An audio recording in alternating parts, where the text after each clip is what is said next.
And we're back. Game 4 is underway, so let's jump straight into the action. Super Grandmaster Peter Svidler, Magnus Carlsen needs a draw with the white pieces.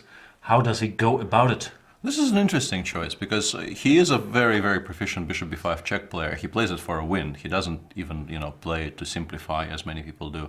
And 5f3 allows a number of things, but it's also a very solid line, obviously. And the idea is to meet knight c6 with c4, of course, and get a kind of a Maratzi structure. e5 is by far the main move here, knight b3. But the point is d5. d5 bishop you g5. get some endgame, yeah, right? d5 bishop g5. Yeah, there was a. There are some stories connected with this. I remember, I think Valery Salov played 5f3 in the Pologaevsky tournament in Buenos Aires, and organizers were very, very unhappy. People felt it was cheating, right? Because it was a Sicilian themed tournament, and he found a way to not make it too Sicilian. Yeah, I think they banned bishop b5 check, but they did not specifically ban 5f3, and he played 5f3 against someone, and that someone I think even played 6d5 and lost that kind of unpleasant endgame, and there was a bit of a brouhaha about that. Back to the game, bishop e7 for obvious reasons. Karjakin does not want to exchange queens. Yeah. c4. c4, a5, bishop b3, a4 played. This, I think, is maybe still the absolute main line here. But white is supposed to be very, very solid. I think it's a decent choice because the structure is just so well defined for white here. Knight c1. I'm curious about that. I think it normally goes to d2 here. I don't think I've seen this move previously, but it might also be quite decent because you control the d4 square a bit better by doing this, I guess. You play bishop e2, queen d2, knight c3, and black doesn't really get to play knight d4 so easily, and then you will somehow find squares for this knight on c1. Yeah, a3, knight a2. Sometimes they just play rook b1 and b3, or rook b1 and b4 even in some positions. We'll see what happens, looks like. I have a feeling that maybe this is what was played in the super final game just before my eyes in Novosibirsk. I think that was played in maybe Aparin against Bocharov. But I'm not 100% sure, so let's not... I'm a big Oparin fan. Oh yeah, I think he is a very, very promising player. He's very talented. Yeah. I was very impressed by his play in Novosibirsk. Castles played, knight c3 is the most natural move, bishop e2. a3 is not a worry? Or maybe you go b4, or what do you do? You can even play b4, I mean, all three moves here make some sense, yeah. I mean, even something like rook b1 is not completely ridiculous, because you do have a very, very stable structure, and you can then play on the queen side. Knight c3 played. Yeah. What normally I think yeah, they play queen a5 and then they try to maybe get bishop d8, bishop d8, b6 somehow, and white wants not to allow that, obviously, because that would be very, very beneficial for black strategically, but it's not that easy to achieve. Like queen a5, you normally go queen d2, I guess, or maybe rook b1, I don't know. I normally would start with queen d2, bishop b2, and then think. I think that game actually went something like knight c6, rook b1, maybe bishop b6, and here I think he played b4, and that was a very striking idea I haven't seen before. Because if knight b4, then a3, bishop b6, and you capture the queen on a5. Do you just say you haven't seen before in this position? I know you're I just can't really itching to go there, but please show the variation. Yeah, I'm pretty sure this is actually what happened in that game. A b3, knight b3, queen b. Why can't I take? A3, and bishop b6, and maybe knight d5. Oops, no, queen a7 is a bit too far, but after queen a6, I guess knight d5 followed by c5. Wow. I'm pretty sure this is what happened in that game, and white was seriously better after a b3, knight b3, queen d8, simply bishop e2. This is a very, very pleasant position for white. This looks very nice. We got the squares, the knight jumps here. Yeah. But Karjakin, of course, not obliged to let this happen. Yeah, he's probably aware of all this, and the question is if black has a lot of productive ideas on how to avoid this. Do you think in their pre-match preparation, like you gotta anticipate falling behind against Magnus Carlsen, these positions, or in general, the knight off has been studied as an opening, should you fall back? Yeah, pretty sure they've looked at this. Yeah, the speed with which Sergei goes for this indicates that I'm sure they considered the situation, and they felt that e4, e5, in particular in conjunction with what Sergei does there, is not an option at all, so you need to do something else. And as mentioned, they've been, I mean, he's done this in, 3 games against me in Baku, so. For those of you just joining us, first of all, what have you been doing earlier? Secondly, Magnus Carlsen is up 2-1. This is the final rapid game. Should Sergei Karjakin not win this game, then Magnus Carlsen wins the match and keeps his world championship title. Should Sergei Karjakin manage to win this game, we are going into second overtime, into blitz games, blitz mini matches with 5 minutes plus 3 seconds per player. They play. I'm wondering if what I'm saying is correct. Is it 5 plus 3 or 5 plus 10? I'm not sure. 5 plus 3, I think, yeah. Yeah, then mini matches of 2 games, and whoever takes the lead wins. Does that make sense? Yeah. I think it does, yeah. Queen a5 on the board. Looks like Carlsen is thinking a little bit. You gotta consider this a3 idea at the very least. And also maybe he's wondering where to put Mr. Bishop. Well, because of the a3 idea, I would really like to start with queen with g2. It just feels a lot more comfortable here, and you actually create a threat of b4. You don't. I mean, if black doesn't play knight c6, let's say after bishop b6, you can start with b4 even, because the queen will once again fall into the same trap.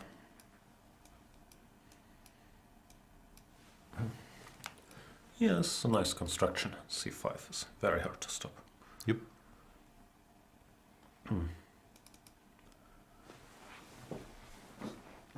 Well, champion thinking here. In general, of course, this question has been asked a million times. The best advice is still to approach these situations like a normal chess game, right? Easier said than done, obviously, but where you're in the lead with the white pieces and you need to draw. Yeah, you only start thinking about making a draw when you start seeing variations where like half the pieces come off. Right. If you can manage that, because obviously, you know, it takes a bit of a strain on you psychologically, because you want to start simplifying probably as early as possible. You want to start leading towards something you can control easily. But if you can manage objectively, it's better not to think about the result until you can sort of enforce the result.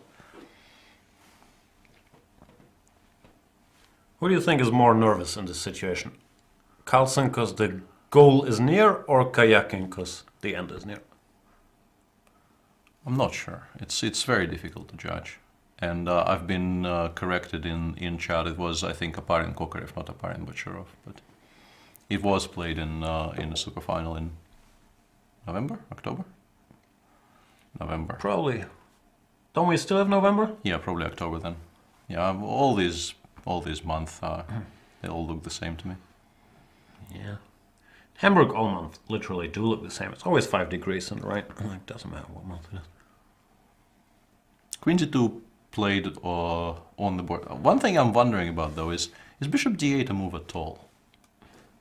Isn't that a little too early? This is what I wanted to jump around? what I wanted to explore. Also, yeah, this pawn might be hanging, might not be hanging. You probably can take. I like this move. I like this. Okay, let's try this.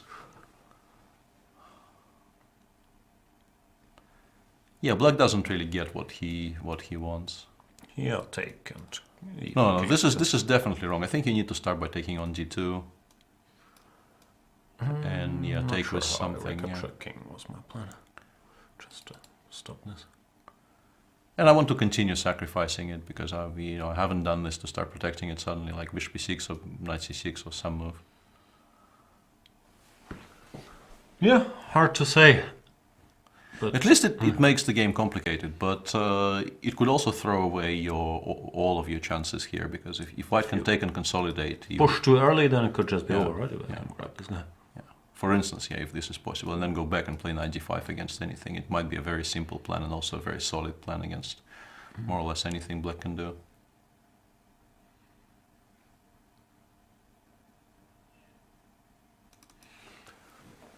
We'll see what Karjakin decides on. Clearly, these situations he hasn't reviewed this line as often as he has Berlin main lines, because so far it was never part of his repertoire. And sure, and also I think it probably is a smart idea by Magnus not to go bishop b5 check, because I think a very large focus was placed on what do you do with the focus? I can't speak English anymore, but this focus. I think, well played, sir. I think that was very much what Team Karjakin must have been preparing against, because it's very solid, and also it's what Magnus does regularly and quite well. Right. Yeah, Karjakin, longer think here, which is very understandable, because you have to figure out what goes where very quickly. Yep. 24 against 19 and counting down. Still not a huge deal, but it's sort of important who starts thinking first. That's the only That's real... what it's all about. Yeah, the only real important thing to speak about here. And it feels like Sergei is the first one to not be sure what to do in a position here. Which is extremely understandable, because, as mentioned, not a part of his preparation. People are asking if he plays his opening regularly, and the answer is yes. He played the Najdorf in many a game, even against Magnus Carlsen in their last non-World Championship game in Bilbao. He played the Najdorf, right? Sure. Knight A6 played, and... Where's this going here? Not really. I think he is just maybe sidestepping something in case of knight d5. The knight will not be attacked if white plays knight d5. But the rook b1 b4 plan is still very much in place if white wants it. Or the bishop e2 castles, bishop, but now yeah. that there's no knight ever coming to d4, I feel a lot comfortable just developing. Sure. Bishop e6, rook fc8, but then you play b3. It's very similar, actually.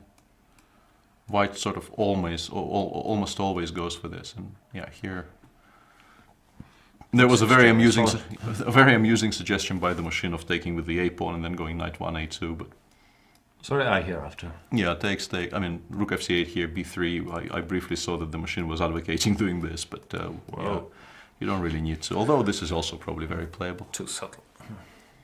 Yeah, people are saying Magnus will play g4 and trap. h4. I don't think Magnus will play g4 and h4. Bishop e2 played. I'd give serious odds against g4 Yeah. and h4.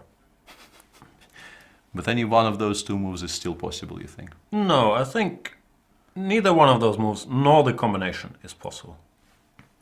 I think my first statement already implied the latter statement. Bishop e2 played. I think bishop e6 and rook fc8 is what you... I mean, you still want to play bishop d8, bishop b6, but with a knight on a6, that plan really no longer promises very much. And Sergei played knight c5 very fast, Yes, which is curious, because now after rook b1, b4 is a huge threat. is it? You want to take and queen b4 now? No, I want to take with a knight. Ah, okay. I want to take with a knight and force you to do something very... I mean, all of your choices will become extremely uncomfortable there, I feel. Yeah, this knight a6, knight c5 looks Yeah. like too artificial a plan somehow, doesn't it? Yeah, that doesn't really feel like a objectively good plan, but maybe he's trying Also, to dodge. like castle after bishop e6, let's say. Yeah, once again, you play rook b1, and Yes. without the idea of b2 b4, this would be playable, but it does exist, and it will create a huge problem for black. Like takes with the knight. Okay, this is just a dream position for white. Yeah, considering the match situation, this is exactly what Magnus Unwinnable. wants. Yeah. Castles played. We expect bishop e6. I mean, if you play knight e6 here, you're really saying, why have I not played? Didn't I put Yeah, this why didn't I put it on c6 in one tempo instead of putting it on e6 in 3? So it might now be objectively slightly better than bishop e6, but it's very difficult to play like this, having not played knight c6 earlier. Yeah, this is going quite well for Magnus because he is also playing faster. He has a significant, well, somewhat significant advantage on the clock, and an extremely safe position, which should not be even all that difficult to play. Bishop d7 played by Sergei. Once again, rook d1, rook b1, all of these natural moves are very playable here. You do like this plan, don't you? Yeah, I'm very insistent on it. That's because I was very impressed by what Aparin did in that game. That game really felt to me like he played really well up to a point. That's my boy. I played Oparin in Spanish League, and I was very impressed with him. Not so much the game, but sometimes you can feel somebody's good, right? Yeah. He felt strong. And No, yeah, we shall await developments because I think objectively the assessment of this position cannot really be in much doubt. White has a very safe, stable advantage, and more importantly, it's not even that easy to name an immediate source of counterplay for black. Rook b1 played. great minds think alike. No, once again, the choice of knight c1 I think implies that they've looked at that game as well. I mean, it's unsurprising.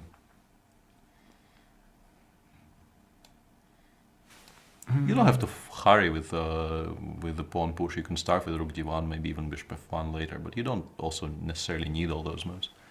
It's just a very comfortable position for white.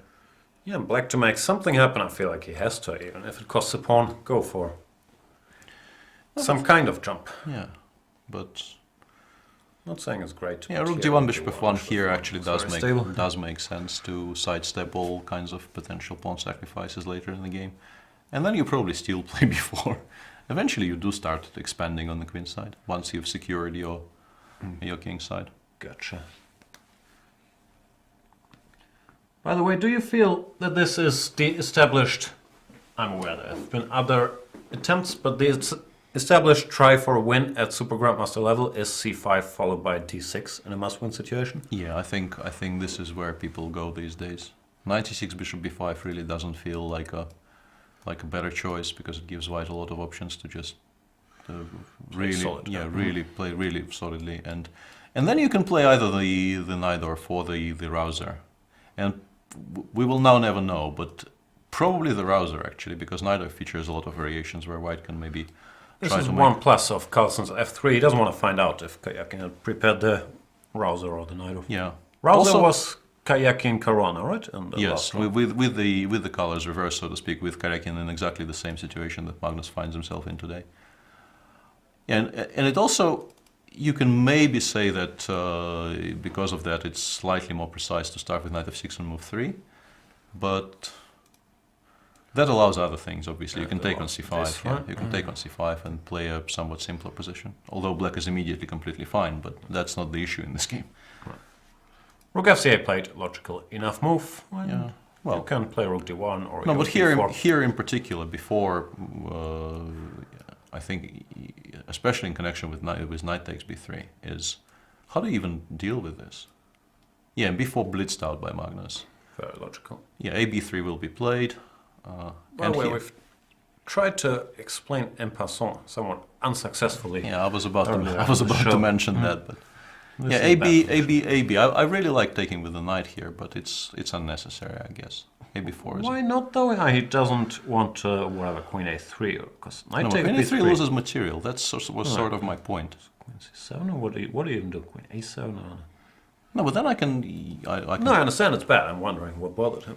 take on c5 and play knight d5 at my leisure at some point later in the game. Like, well, white is just better here, with no risk, because we are landing something on d5 earlier than black lands something on d4, which is the most important thing about these positions.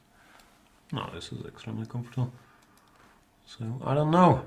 Maybe he thought AB was even stronger because it creates the threat of b4. Sure. And if you get in b4 and knight b3, you also He is... take control. Of course he is still doing perfectly fine, and it's a strong move, but I thought the other one was simpler. Queen d8 played.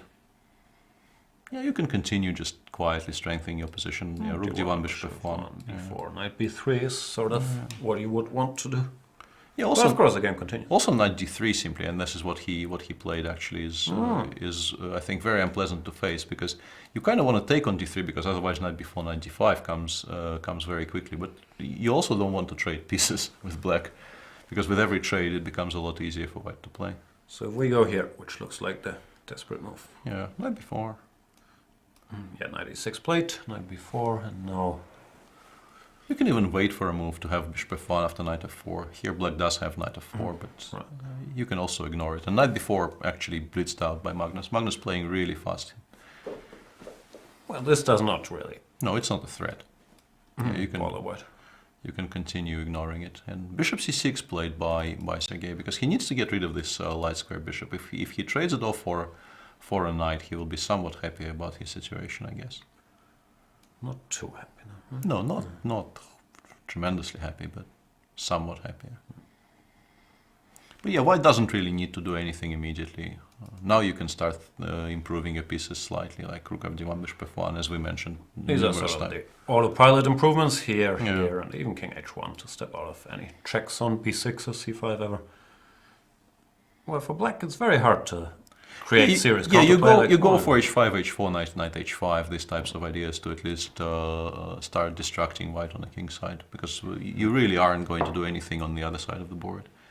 You can also maybe make an argument for something like rook a1 to start swapping down. Rook fd1 has been played once again. And h5, h5 played, yeah? I like that yeah. move. This needs to happen. White needs to have at least something to worry about, because otherwise, what are you doing here with black? Maybe bishop f2, actually. Yeah, but that's sort of Yeah, it's a bit an of admission. It's a bit of a concession, yeah. It's a bit of a concession from white here. Yeah, you could just go knight d5 with probably the b4 knight, I guess. But I like this plan here. No, it's the only plan that really exists here for black, but white should be able to cover this. Sure. His position is way too solid. And actually knight bd5 here creates a very serious problem for black, because knight e7 is a threat and knight b6 is a threat, and if you take on d5 I can take with the e-pawn, and there really isn't any good square for this piece. Yeah, you can sacrifice these pawns in a variety of ways, but it's a decent sacrifice to equalize maybe, but if you want to win, I just take twice and I play this carefully without really attempting anything risky.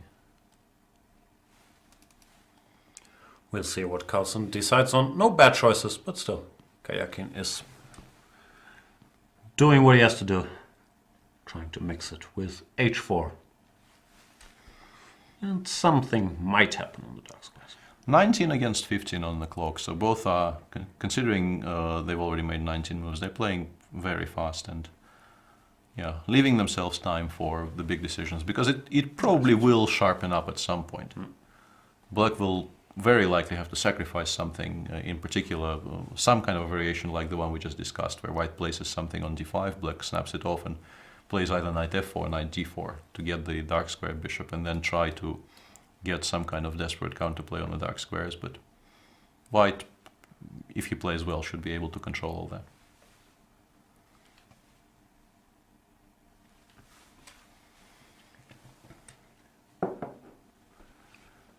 This feels like the first longer thing, I think, by Yeah. Magnus Carlsen in this game. Well, Many pleasant options. sure, but I think he is trying to decide if he wants to start forcing issues here, because knight bd5 does force a structure change, which generally should favor white, but also it's a commitment. You need to make sure you're happy with this.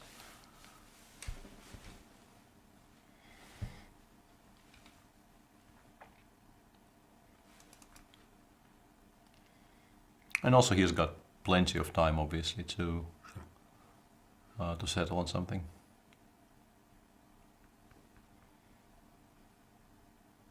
But you don't want to give black too much time, because if black actually makes all of his moves, like h4, g6, knight h5, places something on f4, the bishop goes to g5, you do get positions in which it begins being possible to blunder something. No, tricks will start showing up.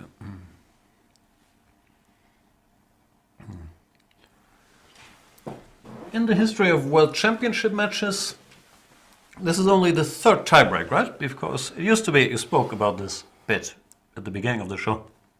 It used to be draw odds for the champion. So Yeah. when it was 6-6, like in Kramnik-Leko in 2004, the match was over. That was 7-7, but yeah, Sorry. draw secured the title for Vladimir, who was the reigning world champion.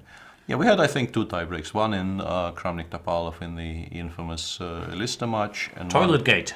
Yes, and one in Anand Gelfand in Moscow, which I, for some reason, failed to mention when I was speaking on the subject in one of my wrap-ups. And I'm beginning to suspect I commented on that tiebreak live, which makes my idiocy even more pronounced. I believe you will be forgotten in the grand scheme of things. Forgiven is what I meant to say. But yeah, so far the reigning champion has won all these tiebreaks. Is that correct? Not a big sample size. Yeah, not a huge sample size, but yes. And bishop f1 chosen by Magnus. Now something like either the immediate h4 or maybe g6 to actually create the g7 square for the knight if white goes for knight d5 later in the game might be a useful inclusion for the time being. Because g7 f5 is actually a very decent transfer for this piece later in life. Very deep. H4 played, to Queen which F2. Magnus blitzes out Queen F2. Yeah, I wonder what this is. Maybe he wants to go C5. Like Knight H5. Is the plan to go C5? Doubt it. Isn't the plan to go Knight D5? Or maybe just Knight G5 and dominate. Jump. And Knight D7 played very quickly by Sergei. Stopping both of those ideas. Well, not stopping Knight D5, but covering the B6 square, which I think is the important part. Black cannot really play H3 yet, because after G3 it will drop off, but Well, you can it might, think yeah, about this, for Bishop example. G5 is something Black would very much like to do on strategic grounds.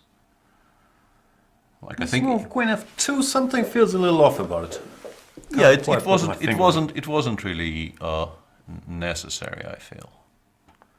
But, I mean, it's I also still, wanted to clarify probably fight against this Knight H5, because if this happens here, then after Knight D5. Some time to go here. yeah, he controls everything very very decently here. But yeah, after Knight D7, if you play Knight D5 anyway, I think Bishop G5 becomes a very solid option for Black, and you start feeling that Black is making some progress at least. And of course now, it's not so much about the chess moves anymore, but also about psychology, like where does Black have chances potentially. And Although, here, yeah, these here come off. maybe you can take play Queen D2 and start driving these pieces back. Yeah, but you've given up the square, and like there are scenarios at least where Black could play for a win here. Sure. But generally, there are ways of dealing with this knight invasion. Like you play Queen D8 here, probably because you don't want to be playing the endgame. And then I can play Knight E3, and if you play Knight D4, I have both Knight F5 and Knight C2 as an option. No, I understand we're not losing here, but still exchanging these bishops from afar feels like an achievement for Black. Maybe Sure. it's wrong.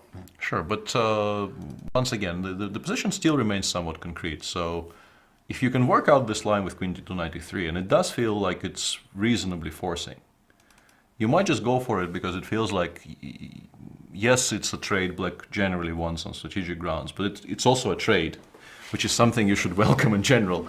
And it might force Black into even more trades further down the road. So it's not a horrible idea.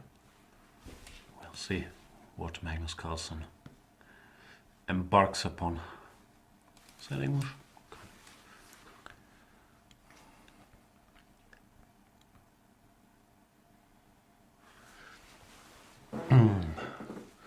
Still tense. Like here, it looks like White has things under control, but I'll give Black a couple of moves, and it will become a lot harder to navigate.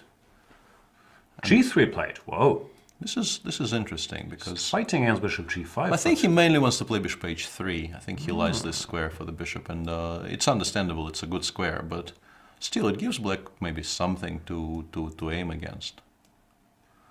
Here, then we could take and jump somewhere. Yeah, Knight D4 here is not an ideal addition for White. But even here, let's say we go King G2, and eventually we will prepare either Knight E2 or Knight C2 here and drive the knight away. And Can we do this immediately, or am you're I dropping gonna the knight on blunder? B4 here. Oh yeah, I'm gonna blunder a piece. That's bad news. Yeah, that wouldn't be very good, but it's possible to avoid it.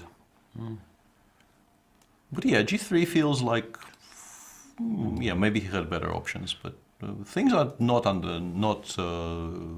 of his control yet. No, for sure. The position is still very stable, and Black is the onus is still on Black to create something.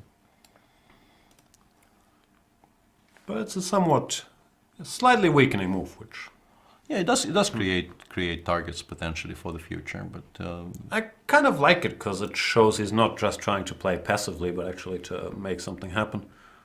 But yeah, it's a proactive decision compared to some other options. But yeah, if you somehow trade off the dark square bishops, you don't allow any further trades, and then you, I don't know, get F5 going with the knight on D4. This is a fantastic source of counterplay for Black, but White really needs to be completely compliant for about 5 moves in a row, which probably isn't going to happen. unlikely.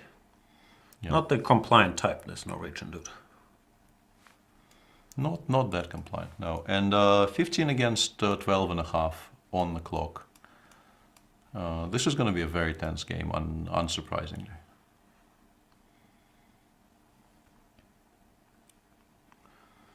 Interesting position. Expert commentary. Interesting.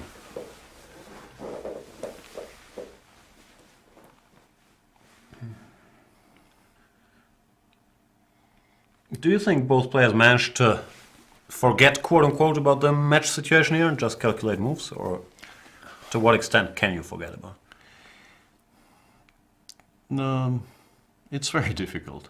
It's once again, I have my personal tiebreak against Sergei to go by, and adrenaline kind of carries you, and you do manage to zone out all the extraneous thoughts to a degree, but still, in particular when it's the last games of the tiebreak, and you know that a favorable result in this game will make you the winner of the whole thing. It does, of course, influence your decision making.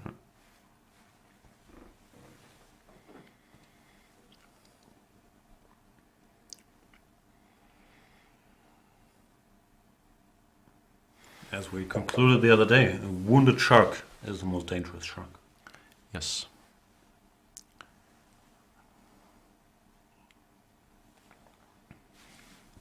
Still looking for plans for black apart from playing bishop g5 in some kind of addition. I'm not even entirely sure why I cannot take on d6 here. After bishop g5? But I think the point is black now plays bishop e7.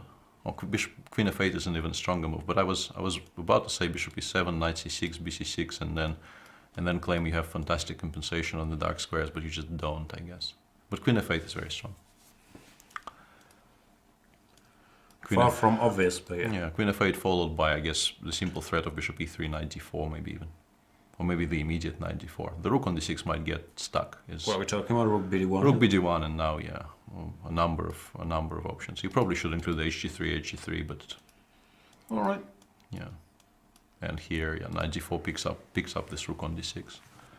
Not impossible to calculate, so... And I think you want to play bishop g5 because, as mentioned, sure. Yeah, it's very much part of your strategic plans, because you need to create the d4 square for white to at least worry about.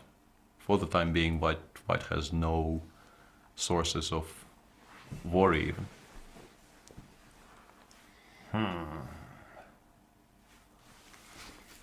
Then again, rook a3 played. Very cryptic. What's that? Yeah, I'm not sure what this is about. Even if I want you to go away, whatever you shift here. Yeah, gain some time maybe, because the square, I mean, there's no better square than a8. Go back, right? Yeah, you have to go back. And Magnus could just blitz out knight c2, knight b4 and say, okay, I don't really understand why you've given me an extra minute on the clock, and continue showing something. But also just ignoring it and playing something like bishop h3 and continuing with your own plans is this option might come in handy later on if Yeah. you're fighting for the d4 square or whatnot. Yeah, both moves are perfectly fine. Well, yeah, Karjakin probably calculated bishop g5, didn't like, and then just made a move, preparing queen a5 maybe, is his idea. No, I'm not sure he actually created the threat, because queen a5, knight c2, you've lost that rook. You've out-triangulated yourself. Bishop h3 and rook ca8 played. Okay, and now knight c2. But isn't this... Where do you go with this rook? You eventually you settle on a6 and a5, I guess. Yeah, knight b4. Now rook. you have to go here. To avoid move repetitions, which are, of course, off the table. Yeah. This is... Also, knight c2, rook a6, b4. This looks like the strategic Yeah. way to do this, right? Yeah, the only way not to lose the piece, I think, is to play bishop a4, which I think white shouldn't mind a great deal, but... Yeah. Well, at least you could dream of a world where things happen on the a4. No, I think what Sergei is trying to do here is to make a number of moves which don't really look optimal, to force white maybe to play for a win. For Magnus not to just keep things under control, but to start expanding. And then maybe once he starts expanding, he creates targets you can play against. Because otherwise I don't really understand what this achieves. Also in rapid, you just gotta make moves at some point. Sure. But bishop g5 was a move. Yeah. No, clearly that was his number one priority. Knight c2 on the board, asking his rook. You have to go rook a6, otherwise you lose material on the queen side. Yeah, this just picks up the bishop, so rook a6 will be played after some thought, and now white, I mean, everything is completely under control. You can make more or less any kind of a move here at all. Rook a5, what? He played rook a5, but that allows b4, right? But then you just resign, no? That is odd. Probably he didn't want to allow knight b4, and he missed this b4 idea. That just loses a piece, no? Not sure of a piece, but it loses something. No, Well, it was a no, it was an error. Rook A6 knight before Rook A5 played. Yeah. Sorry. That's more likely. Actually, this move asks some very nasty question, which is, what are you going to do about b4, except for going back to a6? That actually is a very clever idea. Just play knight c2 here, and yeah. This is very, very unpleasant, because you can't repeat moves, and if you don't, this will pick up material. Yeah, this will be a very unpleasant shock for black here, because if you play b6, how does white win? I missed b6, but it looks extremely ugly. No, it's a horrible move to contemplate, but you have to play it. You have to play it because. But then even knight before black followed by knight d5 gains in strength because b6 will be hanging, and yeah. It's not pretty. Knight c2 played, and I think b6 will be blitzed out by Sergei because there's really no choice. You can't be repeating moves here. Is there anything direct for white after b6? I don't know. Nope. Not that I can see, yeah. Not that I can see. White has everything completely under control, but yeah, he is still not really breaking through. b6 played. Yeah. 1240 against 9 on the clock, still playing reasonably fast, not in horrible time trouble yet. Yeah, please ignore these little clocks here. These ones are probably closer to the truth. Yeah, the ones next to the little board are the ones to go by. Can I switch them off actually? No, they bother me. Then again, if I change things, who knows what happens. Therefore, I don't know. In the chat, Manjimaru Fin says, I think Sergei has painted himself into a corner. But not in this game. He's done it in game 3. Desperate, yeah. Yeah, he's done it in game 3 by losing with white, and now he just needs to continue making moves and wait until they both run very, very short on time and hope for a mistake. The objective evaluation of the position really doesn't enter into it. The game has to continue, and that's what he's doing. And yeah, it's somewhat remarkable how large the white advantage here is according to the machine for a position in which there's equal material and no direct threats. But yeah, black's position with the bishop on h3 and now with b6 played is just tremendously unpleasant. If scores were level here, white would be a huge favorite to win, I think, because he has all the time in the world, complete control over where he wants to continue playing, and yeah, so. Well, this is what you've mentioned, though. It's not so pleasant to think about how to win if you're white. You're thinking about how to wrap it up. Well, active moves always carry some risk because you have to expose your position. Sure. Very nice. Yeah. A little bit. So yeah, well, might be. And this is I think why it has been why Magnus has taken some time over this, because he understands that his position is tremendously good, but it's really irrelevant. He needs to continue making moves, and he now needs to decide if he goes for something which like is an attempt to convert, or just sort of maintain formation and wait for black to overcome it further. Rook d2 played, which I think is a hint that he doesn't really want to do anything. Yeah, break through immediately. Preparing this to make it even harder for black to go bishop g5, probably. Yeah, I mean, if you play rook bg1, then something like knight b4, knight b5 might actually become a serious threat. But after bishop g5 here, you take on e6. Yeah, you take on e6 and then you take on d6. No, I think there's no trumps anymore. No, with the bishop on h3, it's a lot easier to control these pawn sacrifices, because now they just lose. You've ruined your own structure and given away a central pawn. Without gaining anything. Without gaining anything at all, yeah. Especially with b6. This bishop is hanging. So no, black's position is now completely lacking in counterplay, but you can still continue making moves. You can play something like rook a7 or g6 back, so after bd1, you can maybe jump to c5, target b3. Yeah. You continue making some sort of moves and wait for some kind of a crisis. Tempting, but every expansion here gives some squares.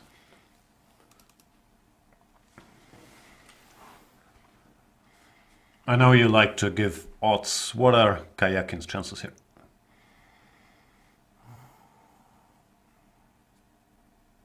Not huge, I guess, because it's so difficult. Not to win the match, but to win this game.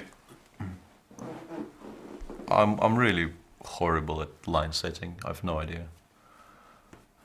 Because games 2 and 3 have shown that huge swings in evaluation are very, very possible from both sides. And of course, the situation being what it is, and Sergei really being the one who committed the final mistake in the previous one, I think Magnus probably is feeling a lot, more confident and a lot safer in general. So, coupled with his huge advantage, he must be a favorite not to lose this. But no, that's not the question. But yeah, like, does Black have 20% to come back here? 10, like, I really don't know how to set these things.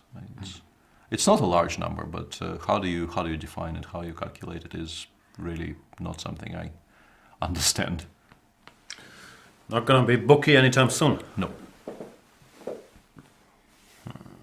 But we were mentioning that it's difficult to make a move for white. It's also very difficult to make a sensible move for black. Yeah, and that's sort of Carlsen's point, right? He's making you could even argue if it's so sensible, rook d2. He's saying, your move. Yeah, you additionally cover the second for maybe if you want to play knight before knight d5 later in the game, you make sure you cover the second rank so that the rook never even lands there. And yeah, you continue passing, sort of somewhat passing and saying you have really nothing at all to look forward to here. That's how I feel in the morning.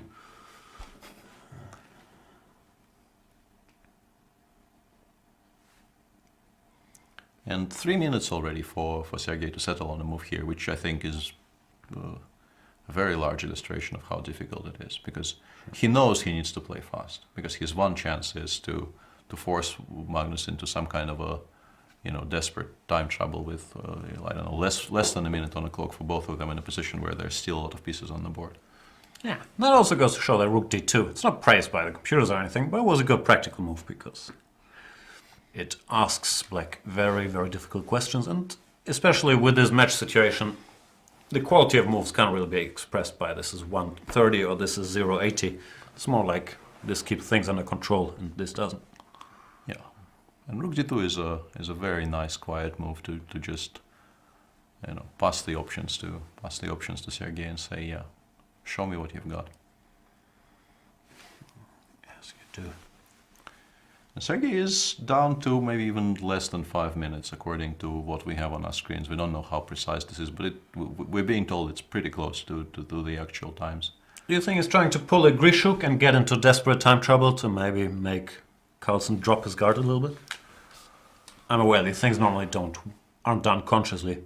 I don't think so. No, I think the benefits of actually having some time for that one moment, maybe in the game where you will have half a chance and you will need to not miss it, they far outweigh the psychological advantages of luring your opponent into a false sense of security. I don't think it's very much on the agenda here. Very fair point. Because it's not easy to see where you will get that chance, but if you do get it and you miss it because you had 20 seconds left instead of 2 minutes and 20 seconds, that really will be, you will feel a huge sense of wasted opportunity. But he feels a huge sense of no move right now. Yeah, I would go g6, king g7, just on general grounds. Why doesn't he play g6? Does he dislike some bishop takes e6? It doesn't really do anything. Oh, yeah. It's just not. It's just 2 moves you can make, but they don't really improve your position. But they are moves you can make, and this is mainly why I would make them, because you need to start playing some moves. Yeah, people are suggesting you start playing fast, confidently, and for tricks.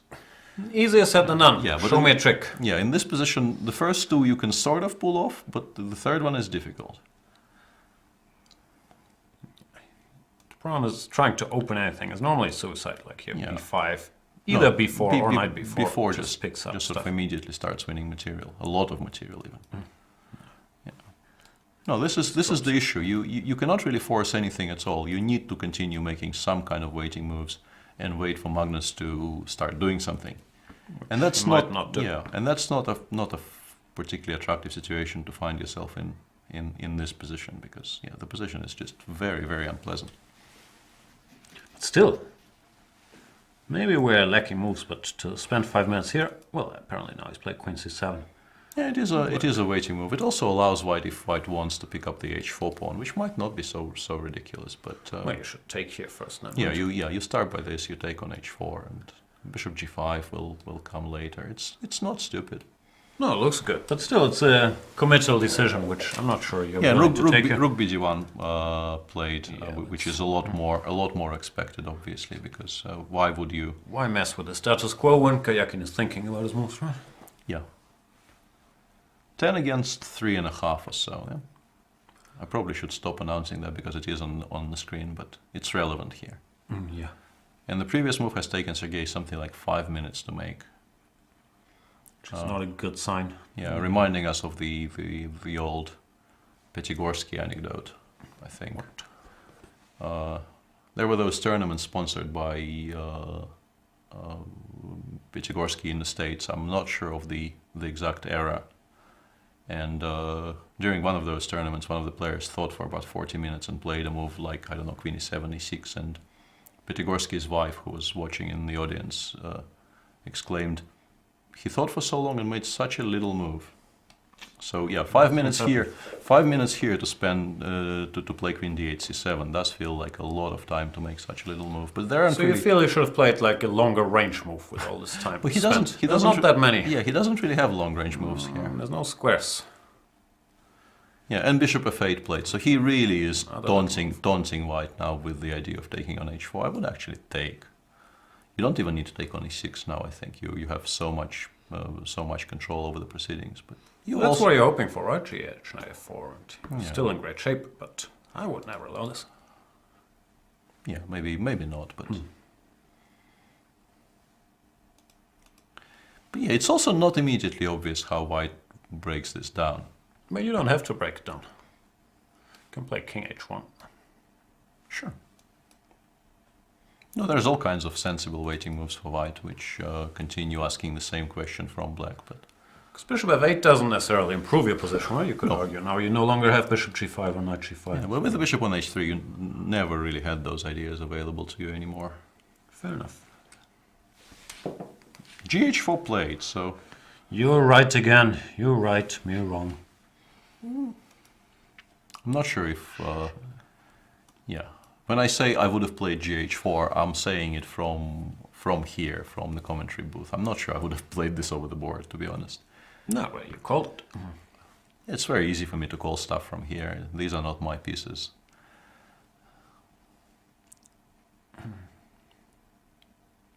It's a perfectly sensible decision. After knight f4, I can maybe even take both of the knights and go after the f4 pawn.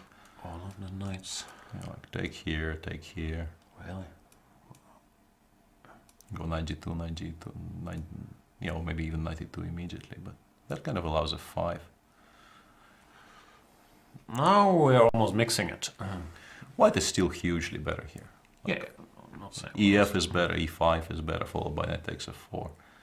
Objectively, white really is in no danger whatsoever. But yeah, the position becomes, and he has taken on f4. Maybe he will not take on d7, but he has taken on f4. Whoa. I am very surprised by this turn of events. Not questioning it objectively. It just feels like... Yeah, these are good moves to make, but they do at least finally create something for black to aim against. Yeah, rook a5, h5 is a... Yeah, bishop takes d7 played as well, so I'm... Yeah, it looks like Carlsen's decided, okay, I'm gonna have to make chess moves to end this game. I won't, just do nothing forever because of this situation. Yeah. You could jump here. You can jump here, you can also pick up the b6 pawn. It's a useful pawn for all the future endgames. There's nothing wrong with just taking on b6 and proceeding from there, to be honest.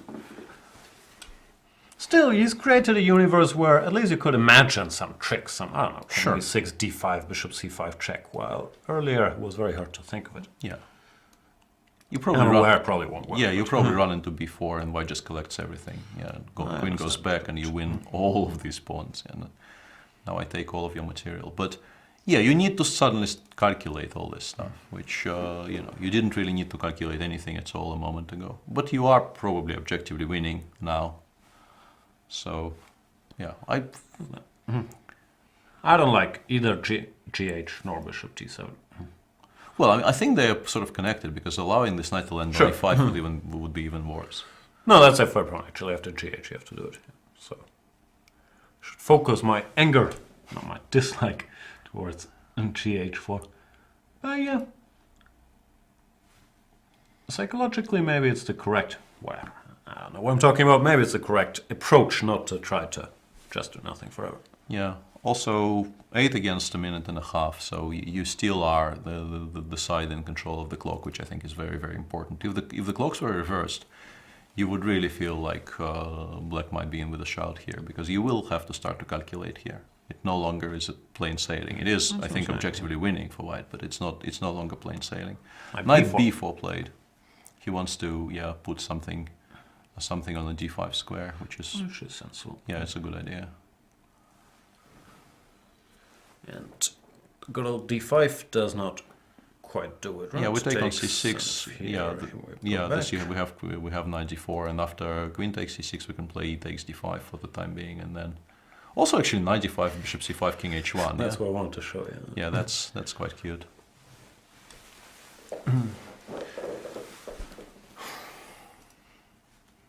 But also e5. It's simpler. e5, and we have all these extra pawns, and still the position is quite comfortably controlled from the white side. Rook a3 might be the way to mix it up a little bit in the current position. At least, attacking something, creating an actual threat. But you can. Yeah, now rook a1, and this is not good, but rook a1 and then just play. Although, once again, objectively, the white king is not really all that weak. And, winning this position with white will probably be a bit tricky, but if you don't need to win it, you should be able to control it well enough not to run any risks. Rook a3 played. Kudos to Karjakin. Yeah, and if our clocks are correct, he will now be playing. From this moment on, he is pretty much playing on increment. Would that, once again, psychobabble, but it would be nice not to force anything on general terms here, right? I would like to take I don't want to allow bishop b7 even. Although maybe I'm not. Maybe I'm wrong to worry about that. But yeah, rook b2 is definitely a move you can consider. But since there is an option to start trading pieces without losing any material, I would probably go for this. And just something like king h1 or king g2. Yeah, king h1 I quite like. And followed by some trades like queen g1 or queen f1 next move. Get rid of that rook, and then you really control most of the board here with white.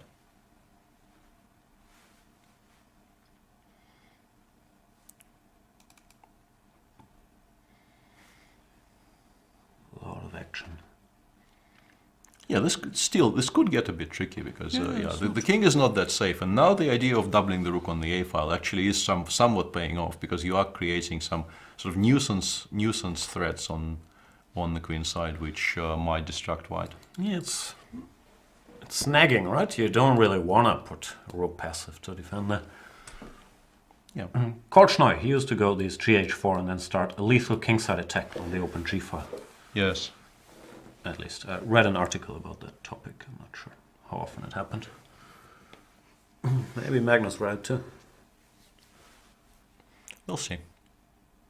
How will we see? I don't know why I said that. That makes no sense whatsoever. Sure, we can ask him one day. Knight c6, queen c6, knight b5. Is d5 a move? Whoa. Kind of wondering. Give me? Queen g6 check, I thought. Well, rook b3. Gets a bit messy. Once again, the d pawn is so strong that probably you don't have to worry necessarily with white. You're probably still better even, but it does feel like it's getting a bit messy. True that. And Carlsen taking time here. Yeah. Probably missed this rook a3. And with the situation, this can be quite itchy. Yeah. 5.5 against what we assume is pretty much the increment time for Sergei. They get 20 seconds and he has 28 on our clock. So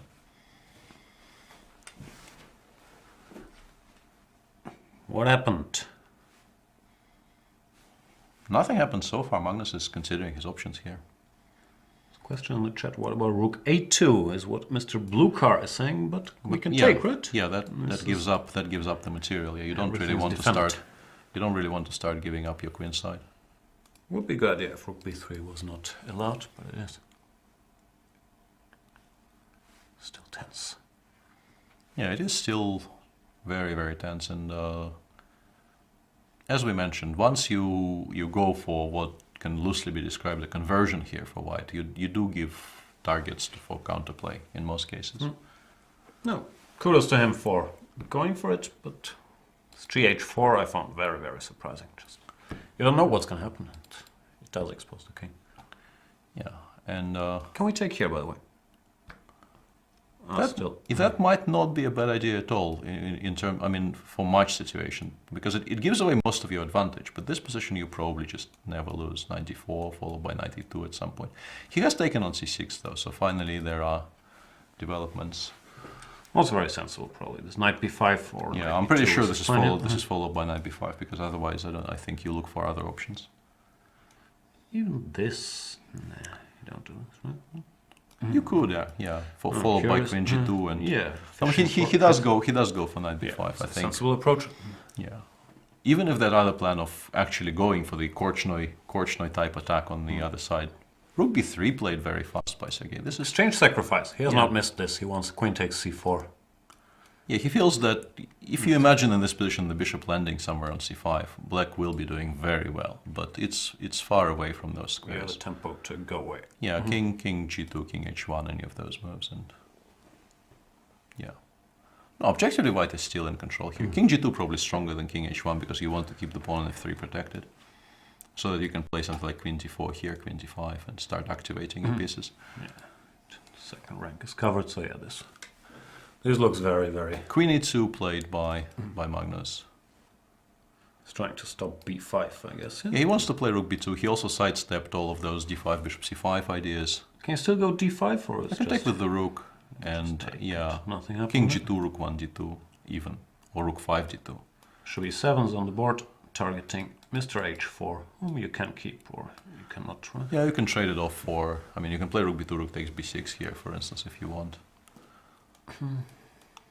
White should be, objectively, if he doesn't make any large mistakes, he should be able to keep this under control. Here you have to pay some attention to Yeah. trickery again, right? No, you probably include king g2 at some point. You don't really need to avoid it forever. Just out of, well, not out of laziness, but out of practical, so you don't have to calculate these Yeah. d5s at every It juncture. sidesteps most of the possible things you can blunder later in the game. So it's a very sensible choice. 3.5 against some time gain from Sergei. Sergei is now up to close to a minute against 3.5 for Magnus. Yeah. King g2 played. No surprise. Yeah, and it's really Probably. not that easy to create much counterplay here. If black doesn't take on h4, white should probably play h5, rook d5, and It's very hard to activate this rook if you dream of something like this. Worst case scenario, you can always... yeah, even rook block d, it. yeah, and rook a2, rook 1 d2, rook a1 would be sensible. But white can just continue chasing it, because white would very much welcome a pair of rooks coming off, because then he really is completely safe. So what do? You take? I'm not sure. Yeah, you can take, but also queen d3, as Machine points out, is quite decent. And Queen e6. queen e6 played, and yeah, you probably play Let's bring h5 it here. closer to And the Magnus has played h5 very, very fast. Very because sensible to stop a check. stop the check, save the pawn, also connected with rook d5 is very decent. Yeah, rook a3 played by Sergei, and this is where the match situation comes into it, because you can just start offering this exchange, like rook d3. And you do, right? Although queen c4 is a move here, but maybe rook 1 d2 is just a good enough reply. Okay, 1, yeah, even rook d1, yeah. It's really, although But here, now yeah, we've triangulated. yeah, you don't. Not exactly winning here, but... No, not at all. But you probably want to pay more attention than that. Well, you don't want the rook sitting here if you can avoid it, right? Probably not. Although with the pawn on h5 and the rook on d5, if you imagine this setup, like if you go rook d5 right away here, rook e3, queen somewhere, I don't know where. Let's not blunder anything. That's my point. But yeah, it does feel a bit shaky. Machine claims white is completely winning, but that's yeah, rook d3, and now Right. white will continue chasing forever. I have very... Oh no, rook a2 first. Rook but a2 maybe he's first, just but- trying to gain some time on the clock. But he will not actually you get do? this, because now rook 1 g2, and you no longer have this option. But he played rook 3 g2 and rook a3, rook d3. Sergei will once again get the chance to play queen c4, which he should. Yeah. Because that's the only move that even creates Tiny practical mistake there by rook Carlsen. a7 actually, yeah. And now you play rook d5. Now you go here for sure. Now you go rook d5, and this has been blitzed out. After rook a3, now you have the luxury Yeah. to go use Now, this rook. now you can use the lower rook, so to speak, to continue chasing. Yeah. Now this is very safe. And also e4, e5 is a very large potential threat to just start simplifying. Rook c7 played, and this is not a... You can even go after the f4 pawn here, like queen d2 and rook f5 and take on f4. Where's your king safest? Do you go king h1? I don't need to. I think it's fine on g2. There's really no checks to it on g2. You can also start fighting for the open files if you want to. Sure. And I actually, no, e5 right now might run into something like f6. That would be the way to start spoiling things. Yeah. Yeah, that's not ideal. And Magnus played queen d2, so Magnus noticed the fact that the pawn is impossible to protect. Queen f6, you just play rook f5, and you pick it up next move. Queen h4 You can even take takes rook c2, king f4, h1. king h1, and the queen actually gets traded off. Yeah, or queen f2, queen g3 with the same idea, and it actually will be white who will be giving mate here if you continue dodging the queen exchange, like queen e2, rook g1. White probably mates on the king side. But if you don't want any shenanigans, you also have this move, which looks nice. Sure. And that's been played here. Rook Yeah, and rook c1 has been played, and yeah, the issue for black is that if you go rook a7, even rook c8 followed by something against the black king might be very strong. Like, Not sure white wants to sure. deal Yeah, with rook this. a7 played because you cannot allow for the rooks to come off. But yeah, once again, queen takes f4 is still possible to play. It has been possible on the previous move. It's still possible here because yeah, you don't lose the rook after queen f4, bishop g5 because of rook c8 check. And here you can actually... Yeah, apparently this is mate somehow. Queen h6. Whoa, this will be an This would be a stylish finish. yeah, this would be one for the books, obviously. But yeah, very unlikely to happen, I think, because Very pretty. Whoa. yeah, but you don't play rook c8 check even. In that position, understand. Yeah, in that position in a world championship match, you play queen g3, and you lean back because You're saying you don't see mate in 3 in a world championship match. with the situation on the clock being what it is, Even if you see it, would you not do it? Just because you might have hallucinated? if you see it, you probably do play it. But I mean, seriously, Imagine it's not mate. yeah, imagine something happened and you miscalculated, and you just lose and you play the blitz. Yeah, you don't really want that. Queen f4 played. Rook a2 will be played by Sergei because there's nothing else. But yeah, there is now rook a2, king h1 on the board. Yeah. Only move. Well, there's no other move, and yeah, this is now a reasonably straightforward technical task for Magnus. And Queen f2 on the board. So we'll see now. He has 2 minutes here, and I'm saying Is he gonna go for this? I'm saying he plays queen g3 in about 3 seconds flat. Wow. I don't know. If he's seen it, I don't think he can help himself. Yeah, I don't know. It's just I will be the first one to applaud, but I don't know. It's whoa. This is fantastic. He's played it, yeah? Yeah. He's such... No, this is. I am so impressed by this. I am so unbelievably impressed by this. So I have to calculate everything, like bishop d8, bishop f8 as well. Yeah. King h7, and everything else loses, so you better find this move. Wow, that is a cute finish, and congratulations to the old and new world champion. Yeah, Wow. I keep on.